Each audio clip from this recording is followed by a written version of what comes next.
como fica a saúde mental e emocional na gestação? Na maior parte das vezes, quando a gente pensa na maior parte da população que engravida, no primeiro momento, por mais que você queira muito, é aquele primeiro susto, né? Aquele primeiro susto, meu Deus, e agora? Estou grávida. E logo na sequência deste susto, começa a subir um hormônio chamado progesterona. E essa progesterona, em concentrações mais altas, ela aumenta bastante aí a produção de um neurotransmissor chamado ácido gama-aminobutírico, que é o GABA. Em concentrações muito aumentadas, ele tende a te deixar muito calma, muito tranquila, né? Mas um pouquinho prostrada. E aí essa prostração, ela está associada a essas mudanças hormonais. Então, muitas gestantes têm aquela sensação, uma leve sensação do... Será que eu queria mesmo? Parece que eu tô um pouco depressiva. Isso vai mais ou menos entre 12 a 14 semanas. Por volta de 12 a 14 semanas, essa sensação tende a passar e a gestante entra na melhor fase aí da gestação. Né? No segundo trimestre, ela tende a estar muito mais disposta, menos sonolenta e não mais com essa sensação do ai, será que eu queria mesmo? Essa sensação passa, tá? É muito hormonal. Então, se você é gestante, tá nessa fase inicial e tá com essa sensação emocional, isso é culpa dos seus hormônios, tá? Há também uma grande tendência a um aumento da irritabilidade, principalmente naquelas mulheres que estão aí com o sono ruim. A doutora Juliana Camimoto, da minha equipe, falando aqui da fase de lua de mel da gestação ali. Ju, quer entrar comigo aqui? Você tem tempo até o meio-dia e até 1h45 pra gente conversar? Se sim, manda ali um convite, tá? Vou adorar você aqui na minha live. Essa fase ali posterior, então, que a gente tem esse aumento da irritabilidade, ele tá muito associado também a alterações dos teus hormônios e alterações no sono. Algumas gestantes têm um sono ruim. O sono ruim acaba refletindo no aumento da incidência das enxaquecas e também no aumento da irritabilidade dessa gestante, que precisa ser tratado, porque nem todo maridão aí aguenta essa irritabilidade. É muito comum a irritação, principalmente com o marido. Quem teve já conta aí, eu. É muito comum mesmo, tá?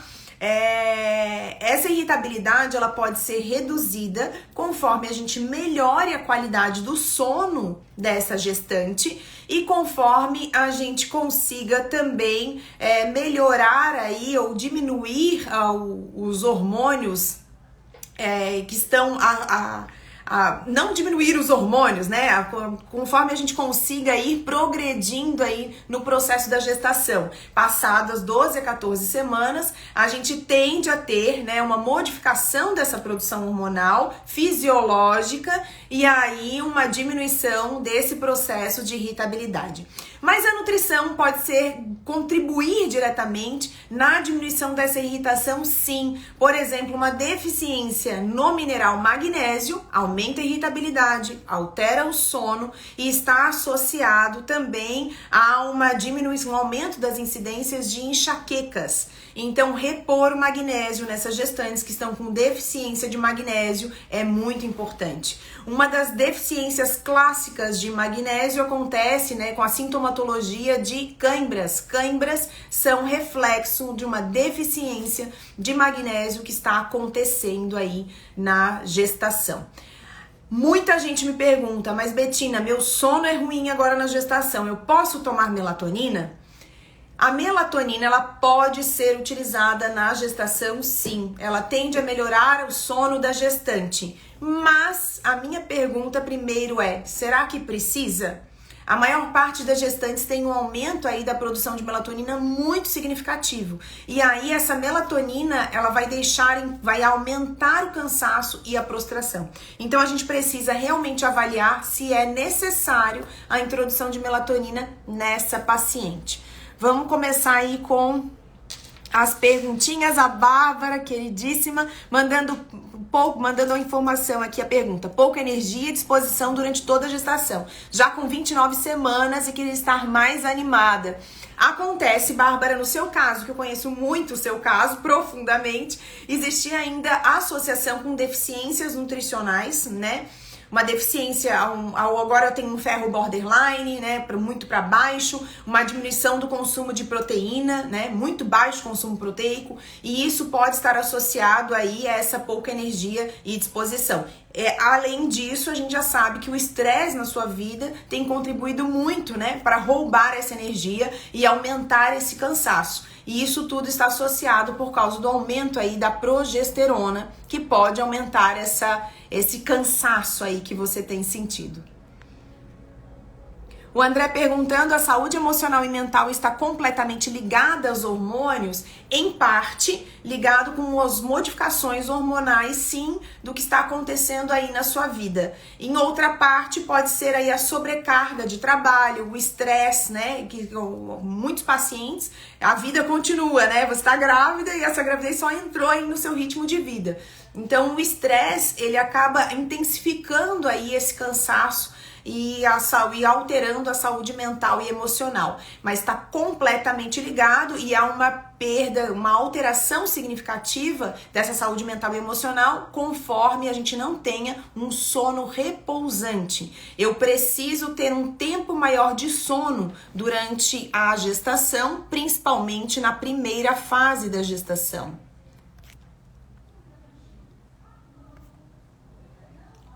Vamos para a próxima perguntinha. Janaína perguntando, pacientes com aborto, é necessário suplementar algo? Precisa ficar atenta ao quê? Janaína, muitos são os motivos para você ter um aborto. Vamos começar. Pode ser uma deficiência na produção de progesterona, né? Uma insuficiência da fase lútea. Se eu tiver falta de progesterona, na próxima gestação você precisará repor progesterona.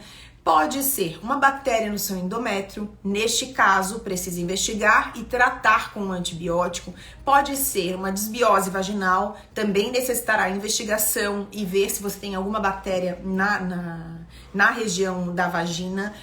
Pode ser deficiências nutricionais muito graves, hipotiroidismo, é uma alteração aí no desenvolvimento embrionário por alterações do cariótipo, então a investigação do cariótipo, precisamos avaliar a sua idade, o envelhecimento, principalmente do ócito, né, que é o nosso chamado tradicionalmente de óvulo, ele está associado no envelhecimento pela idade, então se você tem acima de 35 anos, precisa de tratamento nutricional antes da gravidez e algumas deficiências nutricionais podem impactar, aumentando o risco de embriões aneuploides e isso é grande causa também de aborto.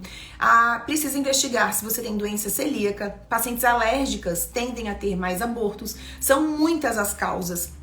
Te dizer especificamente um nutriente, este nutriente vai fazer com que você não tenha mais um aborto, né? Mas pode ser uma trombofilia. Então precisa se investigar a causa do aborto para se saber exatamente o que você precisa se atentar.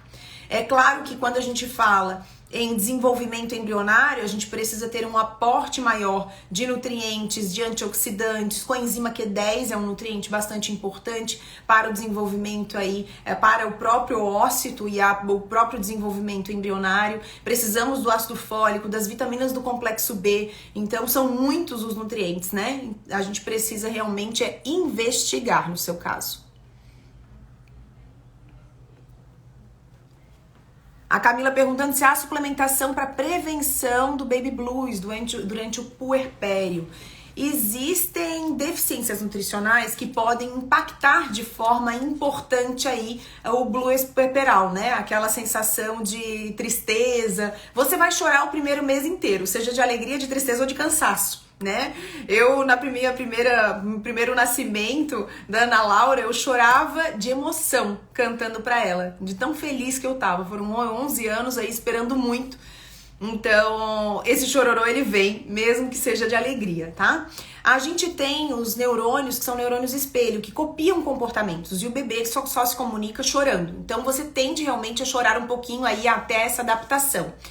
Mas um agravamento desse processo, uma sensação de prostração muito grande, uma tristeza profunda, pode ser diminuída com o consumo adequado durante a gestação de selênio. Tem estudos mostrando que as mulheres que tiveram um aporte de selênio adequado durante a gestação tinham menos risco de depressão pós-parto.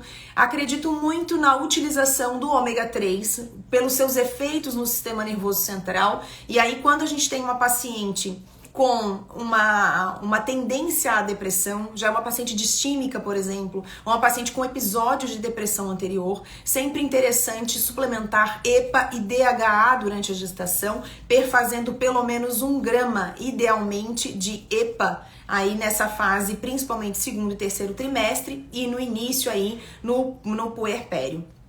Além disso, é muito importante que os nutrientes como o ferro, o zinco, a vitamina C estejam em concentrações adequadas, além das vitaminas do complexo B. No pós-parto, a gente brinca, eu brinco muito, né, que a gente tem as cápsulas da sobrevivência. O uso de um 5-HTP, né, na forma da Grifônia simplicifolia, e a associação com uma Witânia para adaptação aí dos níveis de cortisol e para o estresse, normalmente trazem grande benefício aí para as mulheres, né, que têm facilmente um desenvolvimento aí para depressão pós-parto.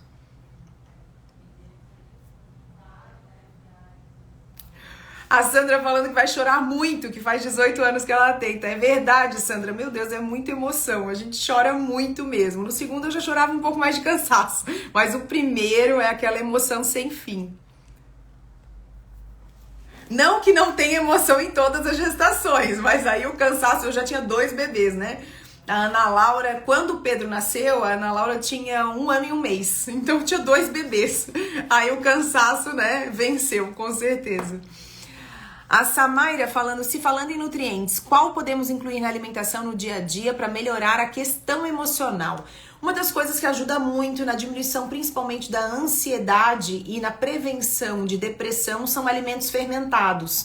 Então aposte no consumo principalmente e se for consumir iogurte de kefir, pães de fermentação natural e a utilização também de vinagre. Vinagre é um excelente alimento, de preferência aí vinagre de maçã e orgânico, ajudando aí na melhora das questões emocionais.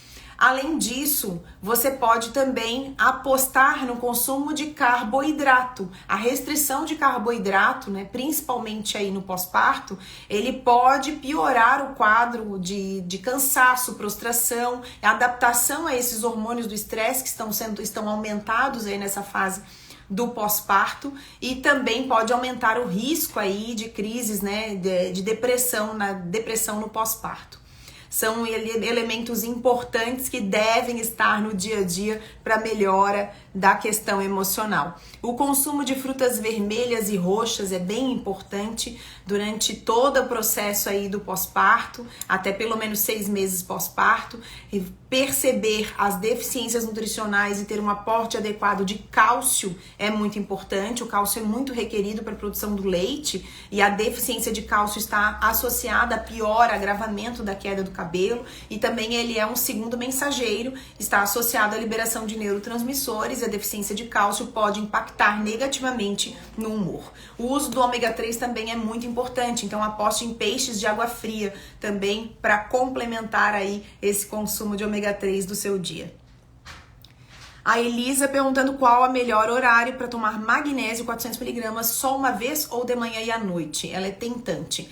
Quando você vai tomar uma dose maior de magnésio, acima de 350mg de magnésio por dose, ele pode fazer diarreia osmolar. Então, sugerimos que esse magnésio não esteja em doses superiores a 350mg. Isso quando eu falo do magnésio elementar, né? Do mineral magnésio, não é do sal completo. Se fosse 350mg de citrato de magnésio, nesse citrato de magnésio, só 1/4 desse valor vai ser magnésio de verdade, tá?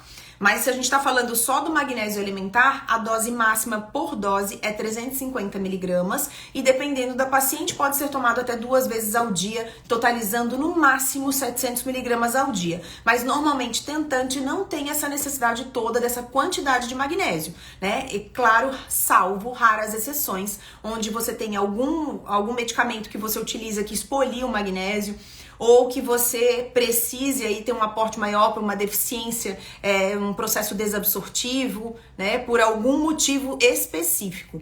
Normalmente, as doses para tentantes são um pouco menores, tá?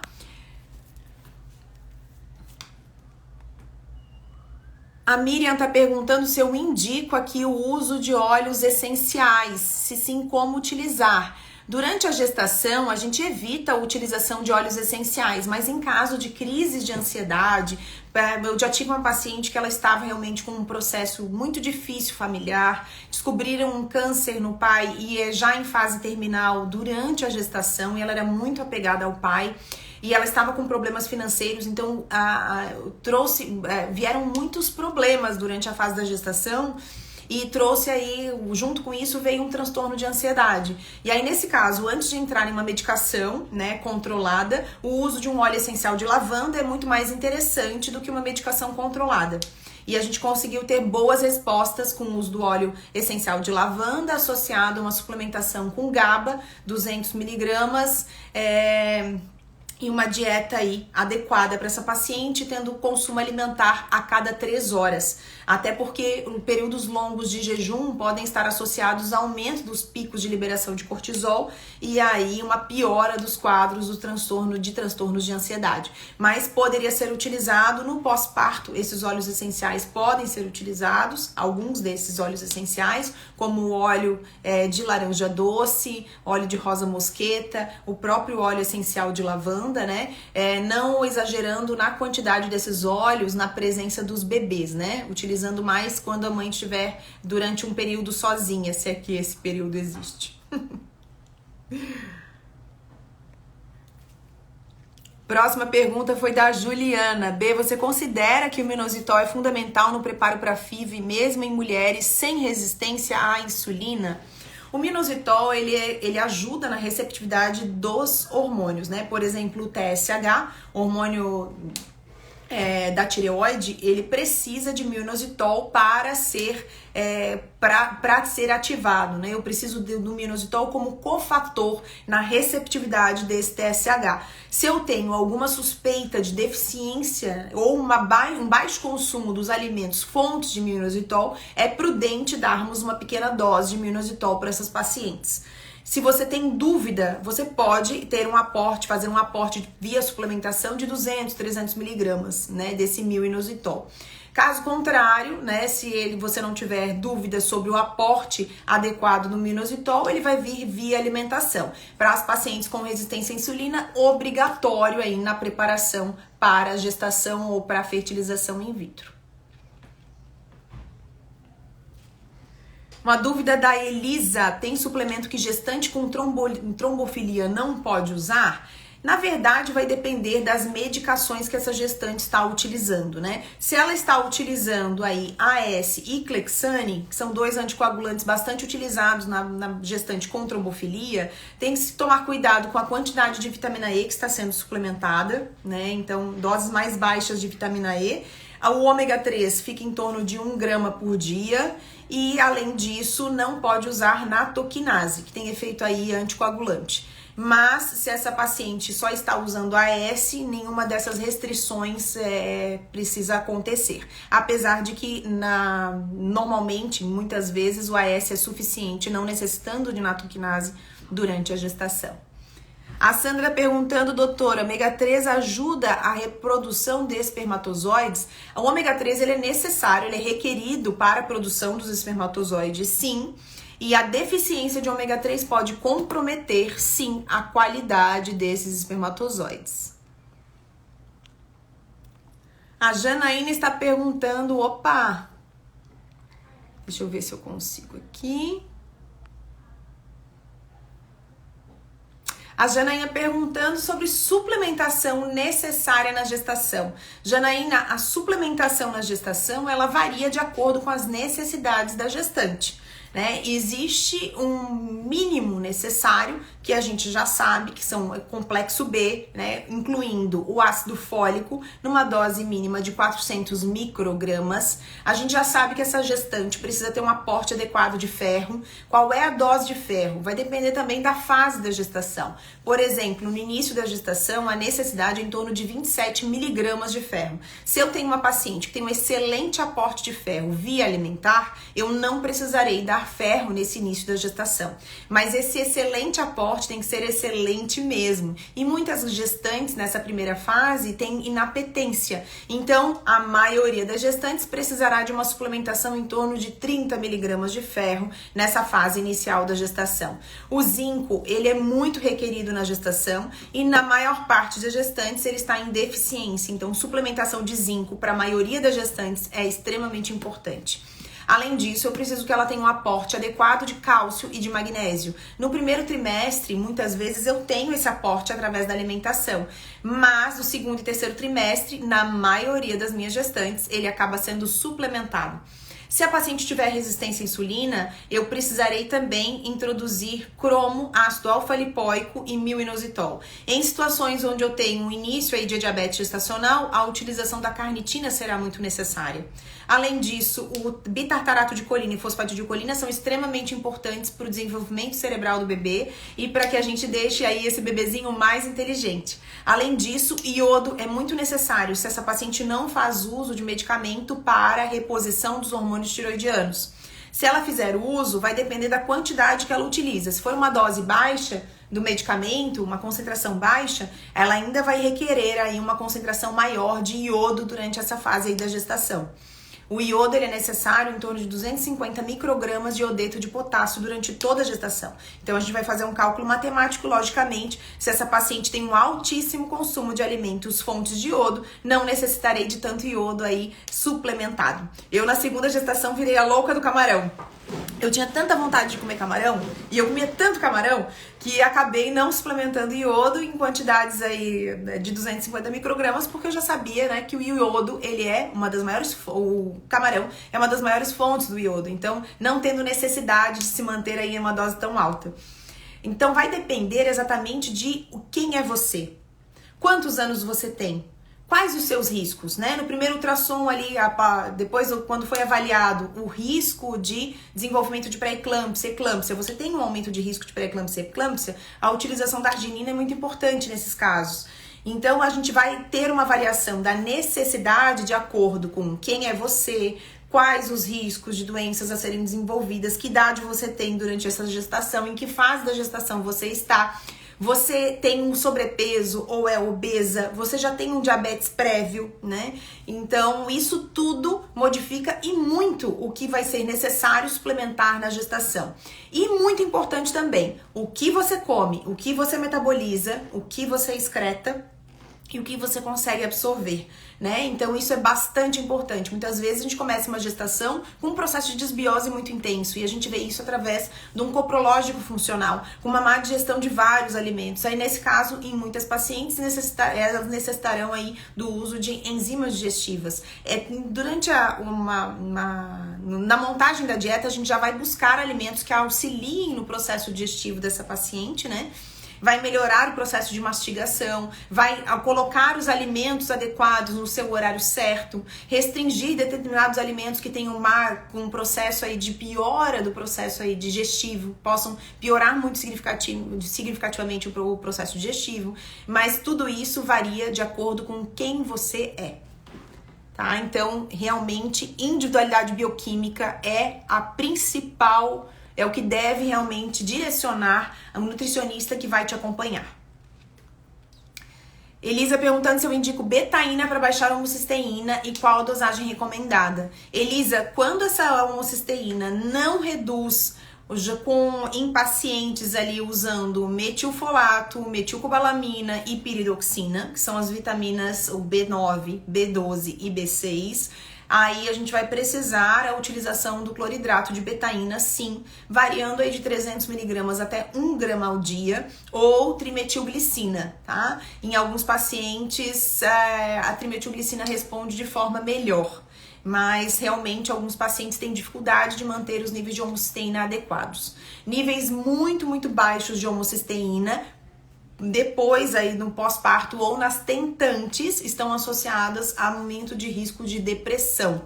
Mas durante a gestação é normal esses níveis de homocisteína caírem abaixo de 5, ficarem em torno de 4, até mesmo 3, por causa da hemodiluição. Então daí a gente não considera mais esse parâmetro, né, de homocisteína alterada para baixo. Durante a gestação, o cuidado que a gente tem com os níveis de homocisteína é principalmente se essa homocisteína está alta, tá? Ela não deve estar acima de 9,5.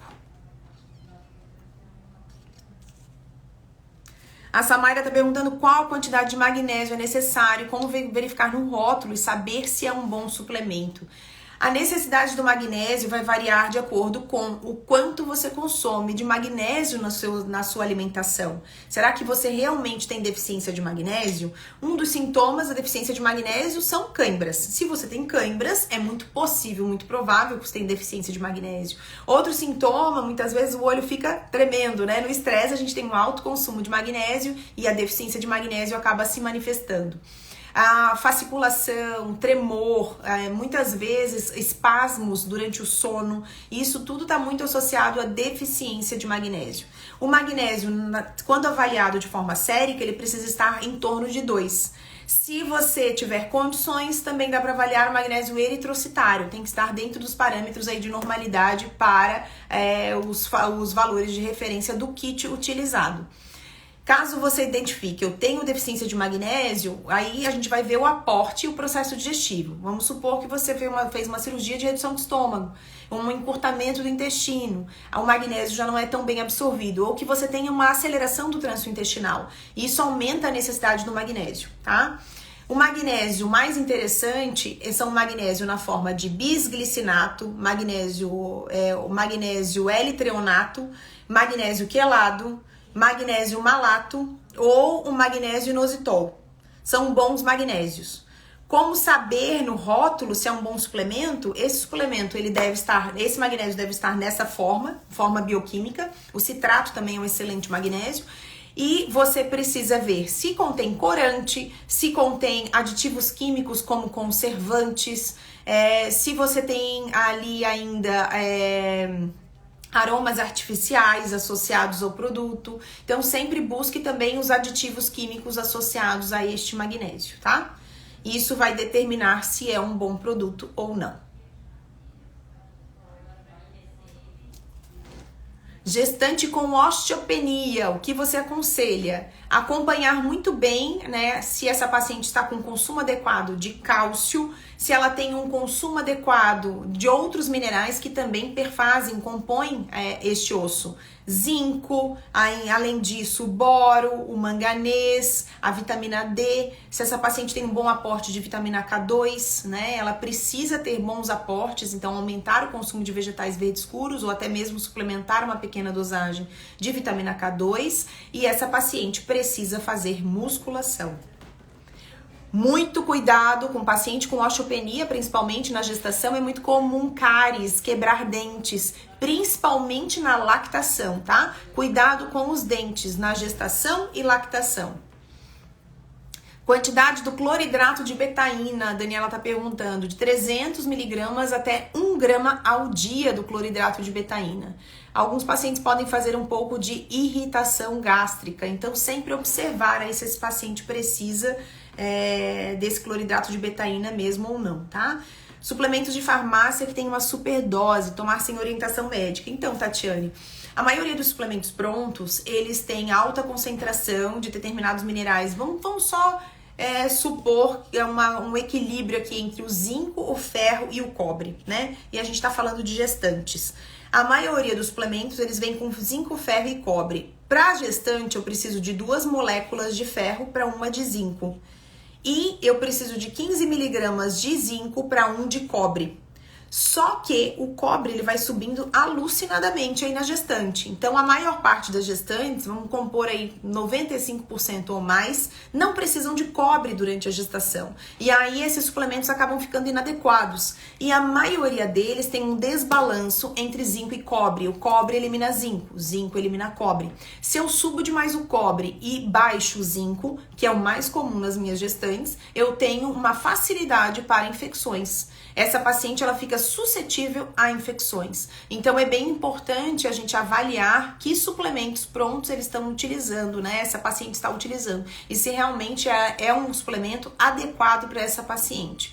Suplementos de farmácia que tem uma superdose vai depender do suplemento que você está utilizando. Por exemplo, existem vitamina D, por exemplo, de 50 mil unidades que você costuma utilizar uma vez por semana, né? Ou a maioria dos médicos utiliza uma vez por semana nas gestantes, ou na população em geral. Gestantes não devem tomar altas concentrações em uma única dose, por exemplo, a vitamina D. A melhor e mais recomendado é que seja utilizado doses diárias e doses mais baixas de vitamina D. O cuidado que se tem é que a vitamina D em dose alta, a longo prazo, pode fazer calcificação de tecidos moles.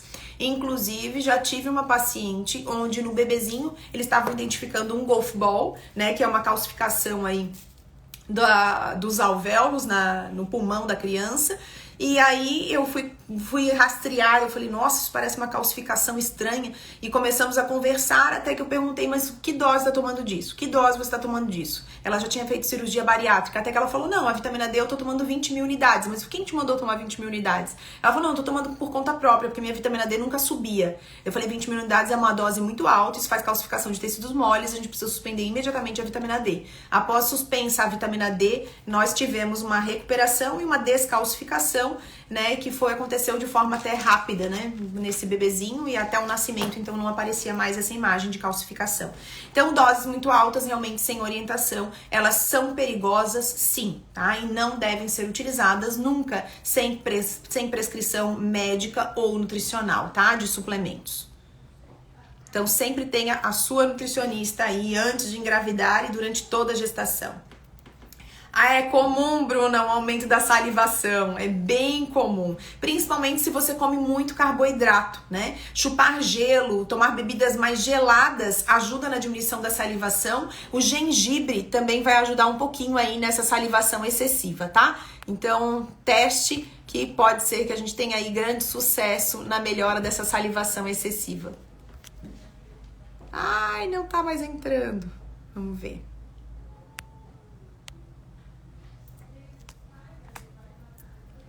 Voltou.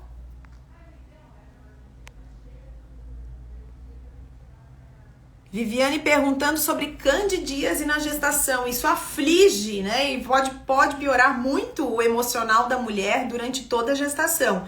Realmente a candidíase é terrível. Ela aumenta a incidência porque a gente tem aí um aumento da liberação de açúcar pela urina, a gente tem uma modificação do pH vaginal, temos aí um aumento da facilidade do crescimento da cândida durante a gestação, então temos que cuidar muito com o risco. As pacientes com diabetes gestacional são as que têm maior risco de candidíase de repetição. Importante tratar, né, dependendo do grau da candidíase, com medicamentos, aí vá na sua médica, né, e opte por esse tratamento para redução aí do crescimento da cândida pontual, neste primeiro momento, associado ao uso de óleo de coco. O óleo de coco ajuda no controle da candidíase, você pode usar via oral e converse com a sua médica para uso também intravaginal, que muitas vezes a gente tem um controle dessa candidíase de repetição. Associado a isso, é bem importante que você reduza o consumo de açúcar e controle o seu consumo de carboidratos. Reposição de lactobacilos via oral e intravaginal também é muito importante. Os lactobacilos que mais ajudam no controle da cândida são principalmente raminosos, plantarum, acidófilos, crispatus e euvéticos. São os que mais têm estudo científico aí para o controle da candidíase, tá? Então, gente, pesquisar antes de engravidar é muito importante, né? A presença de cândida na vagina, a presença de ureaplasma, micoplasma, porque eles podem facilitar e aumentar aí a sobrevivência da cândida aí na gestação.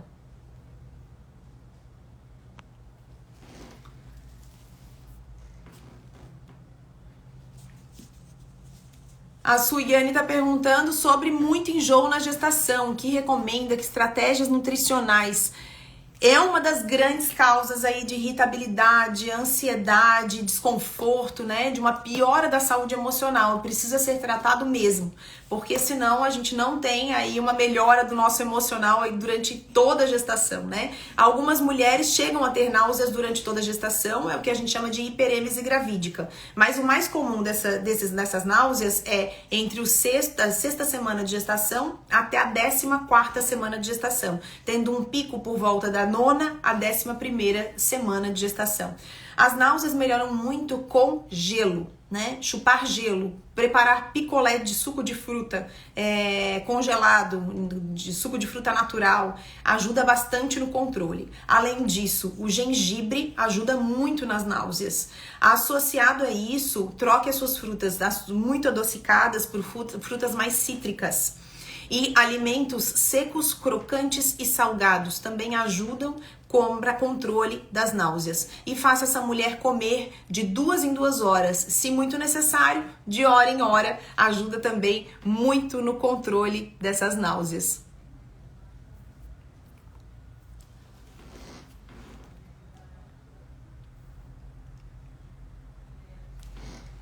Remédio para o colesterol na gestação pode? Rafaela, de jeito nenhum, de forma alguma. Os medicamentos que controlam a produção do colesterol, eles na maioria, 99%, eles inibem uma enzima chamada hidroximetilglutaril coenzima A redutase. É uma enzima chave no processo de transformação do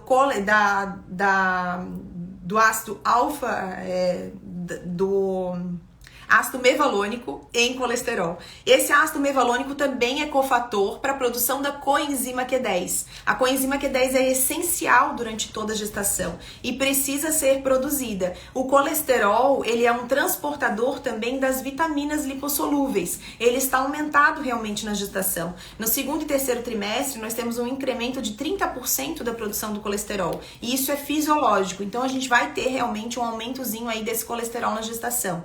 E é muito importante também que vocês lembrem que o colesterol, ele é cofator para a produção dos hormônios sexuais. Então, ele precisa estar aumentado, né? Ele é importante para a produção desses hormônios. Então, não pode bloquear a produção de colesterol de jeito nenhum durante a gestação, tá? Fisiologicamente, ele aumenta mesmo e é isso aí. Aumente só o aporte de vitaminas antioxidantes, principalmente as lipossolúveis aí durante essa fase, quando você tende a ter um colesterolzinho mais alto.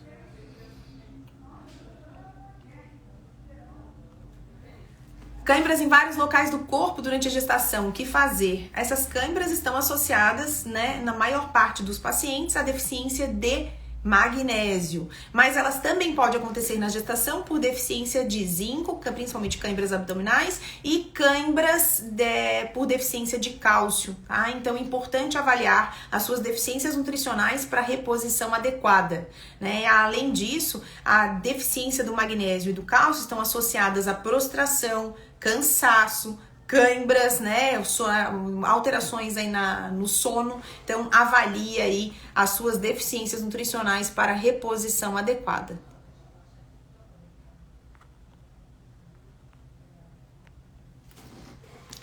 Tatiane perguntando sobre cansaço. É uma coisa que aflige aí muitas gestantes, né? Os suplementos para a melhora do cansaço. Tatiane, fisiologicamente, realmente é normal a gente ter um aumento do cansaço na gestação, principalmente no 1º e no 3º trimestre. No 1º trimestre, por aquele aumento muito grande aí dos níveis de progesterona. O que você pode utilizar para melhora desse cansaço é reduzir um pouquinho o consumo do carboidrato até o horário do meio-dia e ainda pode utilizar no máximo 50 ml de café por dia. O cafezinho não pode ser em excesso porque ele atrapalha o desenvolvimento embrionário, o desenvolvimento do bebezinho. Então é 50 ml mesmo, tá?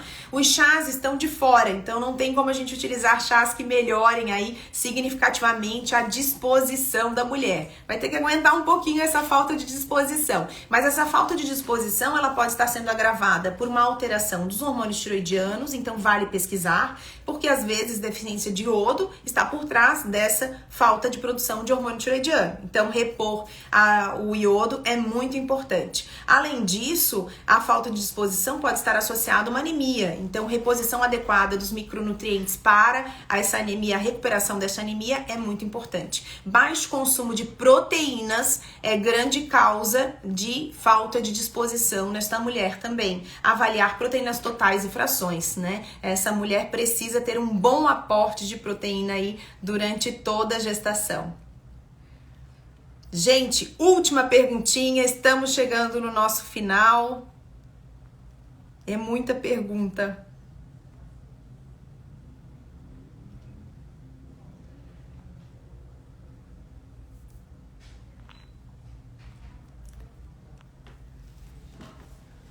Elisa, quais enzimas digestivas você indica? Vai depender realmente do exame do coprológico funcional dessa paciente. Uma das grandes causas de irritabilidade, de piora do quadro emocional é a alteração gastrointestinal. Então é importante que a digestão esteja adequada dessa paciente. As enzimas vão variar de acordo com a necessidade. Por exemplo, se eu tenho no coprológico funcional uma má digestão de proteínas, a bromelina e a papaina são as enzimas mais interessantes para essa paciente. Além disso, se essa paciente tem má digestão de gorduras, o uso de uma lipase é o mais interessante. A paciente sendo intolerante à lactose, mas consumindo alguma coisa com lactose, ela vai necessitar de reposição de lactase naquele momento do consumo da lactose. Então, varia de acordo realmente com a necessidade individual de cada uma dessas gestantes. Melhorar o trânsito colônico, fazer com que essa paciente evacue todos os dias, né? Não tenha uma constipação intestinal, vai ajudar muito aí na saúde emocional dessa mulher, né? Não há como ficar feliz com uma constipação intestinal, gases, sensação de estufamento, empachamento, né? Dá uma sensação de mal-estar bastante grande devido à sinalização que acontece do intestino com o cérebro, né? E sinalizando ali que tem alguma coisa errada acontecendo. Não é à toa que nós falamos, né? Chamamos as pessoas que estão com constipação de enfesados. Isso é bastante comum e pode, esse aumento da constipação intestinal está muito associado principalmente na primeira fase da gestação. Então, adequar os alimentos e acelerar um pouquinho o trânsito colônico ajuda bastante nessa paciente aí que está necessitando melhorar aí o processo de constipação. Gente, foi muito, muito bom estar aqui com vocês. Na quinta-feira que vem, à 13h, a gente já tem o nosso encontro marcado. Hoje eu vou abrir caixinha de perguntas. Quem ficou sem resposta, manda lá na caixinha. Estou esperando vocês. E para a semana que vem, eu já vou botar um alerta aqui para você não perder a nossa live de quinta. E na semana que vem, vocês escolhem o nosso assunto da próxima live. Gente, muito bom estar aqui com vocês. Um super beijo e até a próxima.